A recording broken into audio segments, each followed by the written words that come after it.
আসসালামু আলাইকুম সম্মানিত ভিউয়ার্স, আজকের এই ভিডিওটা একটা মোস্ট ইম্পর্টেন্ট ভিডিও হতে চলেছে। কেননা এই ভিডিওর মাধ্যমে আমি আপনাদেরকে দেখানোর ট্রাই করব।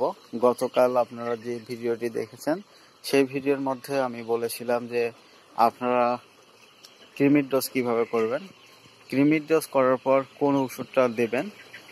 তো আমরা কৃমির ডোজ করার পর মুরগিকে অবশ্যই লিভারের যদি কোনো সমস্যা থাকে, লিভার ডিজিজ যদি হয়, এই জন্য লিভার ডিজিজের প্রবলেমের সমাধানের জন্য আমরা এদেরকে লিভার টনিক জাতীয় ওষুধ দিতে পারি। যেমন লিভার টনিকের মধ্যে আমরা এই ওষুধটা দিতে পারি, অর্থাৎ হেপাটনিক। এটা হচ্ছে এসকেপ কোম্পানির একটা প্রোডাক্ট, দেখতে পাচ্ছেন হেপাটনিক। আসলে এটা একটা ব্যানানা ফ্লেভার আছে এখানে। তো এটার যে বিভিন্ন ফ্যাটি লিভার ডিজিজ, তারপর হচ্ছে ডায়রিয়া চিকিৎসার পরে, তারপর ধকল কমাতে এটা আসলে একটা টক্সিনের যে উপস্থিত, এটার সমস্যা এটা প্রতিরোধ করবে। 1 মিলি 1 লিটার পানিতে আপনারা 3 থেকে 5 দিন দিতে পারেন। তো এইটা আসলে মুরগির জন্য অত্যাধুনিক একটা ঔষধ।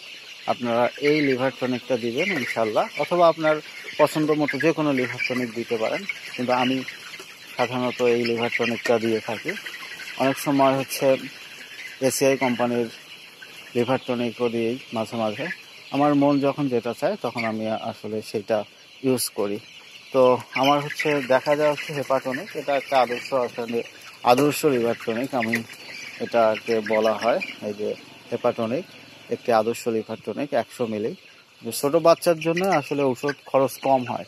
যখন মুরগিগুলো বড় হয়, পানি বেশি খায়, তখন ঔষধ খরচটা একটু বেশি লাগে। ছোট বাচ্চা মুরগি পালনে ঔষধ কম যায় আলহামদুলিল্লাহ। আপনারা যারা মুরগি লালন পালন করবেন অবশ্যই মুরগিগুলোকে দেখবেন, খেয়াল রাখবেন, মুরগির প্রতি সচেতন থাকবেন, মুরগিগুলোর প্রতি এতটা কেয়ারফুল থাকবেন যাতে মুরগির কোনো প্রকার সমস্যা না হয়, বাচ্চার কোনো প্রকার সমস্যা না হয়। অবশ্যই আপনারা দেখবেন খাবার পট যে পাত্র আছে, খাবার পাত্রে কোনো প্রকার যাতে খাবার কমতি না থাকে। এদেরকে এখন এরা বাড়ন্ত অবস্থায় আছে, সো এদেরকে অল টাইম খাবারের প্রতি এদেরকে মনোনিবেশ করতে হবে। তো আপনারা এটা হেপাটনিকটা ইউজ করেন 3 থেকে 5 দিন। ধন্যবাদ, দেখা হচ্ছে পরবর্তী কোনো ভিডিওতে। এটার প্রাইস 140 টাকা।